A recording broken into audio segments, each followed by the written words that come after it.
আব্বা আব্বা কি হয়েছে ওটা? আব্বা আমি লটারিতে 40 লক্ষ টাকা জিতছি আব্বা। দেখি, এটা না ইংরেজিতে লেখা, আমি তো ইংরেজি বুঝি না। তোমাকে ইংরেজি বোঝা লাগবে না আব্বা, চলো ব্যাংকে টাকা তুলে নিয়ে আসি। তুই এতদিন একটা কাম করছিস রে রানা, আমাদের পরিবারে আর কোনো দুঃখ থাকবো না। সুটিয়ে লাল করে দেবো। আব্বা আমি থাকতে তোমাকে আর কোনো ভরসা নাই। ভরসা নাই মানে? আরে আব্বা তো মানাটা নিয়ে বোঝা লাগবে না, চলো টাকা তুলে নিয়ে আসি। চল গেদা। এ রানা, আব্বা। এই টাকা কোন ব্যাংকে দিয়ে উঠাবো রে? আমি তো জানি না আব্বা। হ্যাঁ আব্বা তাহলে ওই যে একটা লোক দেখা যাইতেছে, শহরে গিয়ে জিজ্ঞেস করি ভাই জানে নাকি। চলেন আব্বা। জানি। এ ভাই, কি করেন ভাই? আমার ছেলে লটারিতে 40 লক্ষ টাকা জিতছে, কিন্তু এটা কোন ব্যাংকে আমরা তো বুঝতেইছি না, আপনি একটু দেখেন তো। কি বলবো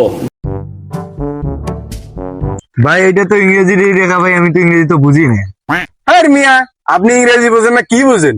আপনি এত ইংরেজি বোঝেন, তাহলে আপনি গিয়ে খুঁজেন। হ্যাঁ মিয়া, আপনি কারে খবর দেন? আপনি জানেন আমি কি পাস?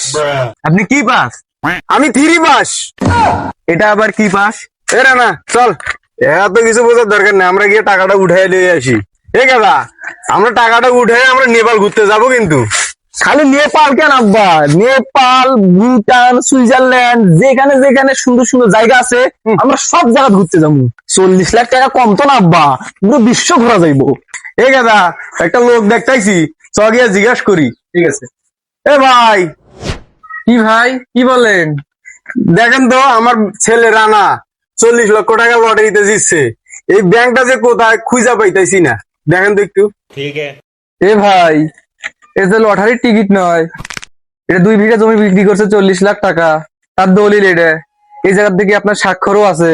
কি বলছেন আপনি?